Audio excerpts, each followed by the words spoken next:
gray-haired veterans became visibly emotional at the ceremony in Beijing today to mark the 68th anniversaries of China's victory over fascism, as they recalled their struggle against the invasion of Japanese troops over 60 years ago.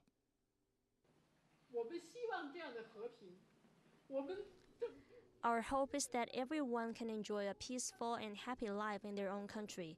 We want peace. Every time Japan's government attempts to distort history, I want to ask them why and what they want. Do they wish to return and invade again? Their attempts would be a total failure. An estimated 35 million Chinese died during this epic struggle of resistance against the Japanese aggressions in a war that also produced a staggering 80 million to 100 million refugees. Despite the onslaught of Japan's modern military machines for 8 long years, China put up a heroic fight, weakening Japanese aggressors by inflicting heavy casualties on them. The official number of Japanese soldiers killed in China between 1937 and 1945 is 1,500,000. Japan's leaders have expressed remorse over the physical damage and psychological pain the country's military inflicted on another Asian country during World War II. But repeated visits by cabinet ministers to the controversial war shrine in Tokyo and a growing talk of revising the nation's pacifist constitution have made neighboring countries skeptical of Japan's intentions. We firmly condemned attempts by Japan's right wing to distort history and downplay wartime atrocities. We strongly urge Japan to face up to history and convince its neighbors in Asia of its genuine remorse through actions.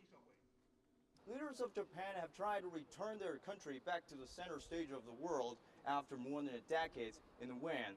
But fanning the hatred across the East Asia countries by rewriting the history would bring nothing to gain but much to lose for his return. Tokyo's move to assert ownership over the Diaoyu Island in the East China Sea last year predictably triggered outrage in China. Chinese demonstrators launched boycotts of Japanese companies and badly damaged sales of Japanese brands in China. In September alone, Toyota and Honda's year-on-year sales in China fell 49% and 41% respectively. And the adverse economic effects continue to be felt in Japan. Bad bilateral relations are not good for China, but they're much worse for Japan, which depends heavily on access to China's huge consumer market. The days of the hot economy amid cold politics are gone forever. Also, Japan should not rely on protection from the U.S. and needs to leave behind this outdated policy of embracing the West over Asia.